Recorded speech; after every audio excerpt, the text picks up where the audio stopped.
one thing that matters most when educating a child: the balancing act.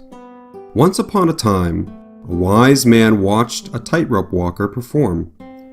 Always curious, he approached the performer after the show and asked him the secret of his stunt. The acrobat replied that instead of looking at the rope and his feet, he keeps his eyes on the pole at the other end. As long as he clearly sees his goal, his feet naturally fall in the right place. Parenting or teaching a child can feel like walking a tightrope. It certainly is quite the balancing act. Raising children can be confusing. There is so much advice out there for parents and teachers about educating children.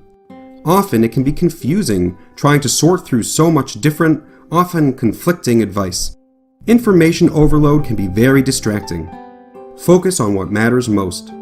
One of the best ways to ensure smooth sailing is to focus on the one key point that matters most.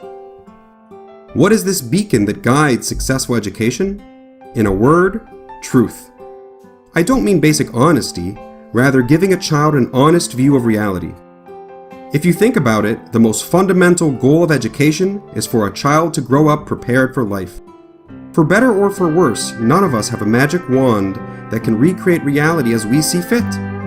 All we can do is truthfully teach children about the reality we've got and how best to navigate it. Teaching kids the truth means a realistic picture of who they are, what are their strengths and their weaknesses, what the world is like, what difference their choices can make to themselves and to others, what skills and strategies can help them succeed in life, how much hard work and practice it takes to master a skill, who they can become if they make the right or the wrong choices, what is beyond their control, what boundaries need to be respected and how to respect them, what matters in life and what doesn't.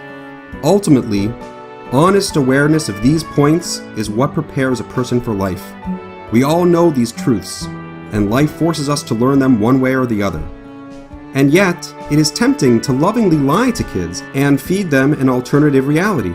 We often present a softer, kinder, simpler fantasy world because we think it will make them feel better and be happier. It doesn't work. Eventually, the facade collapses, and when it does, the child is left unprepared for the world. I'm not saying that as parents and teachers we need to be all tough and make kids learn the hard way.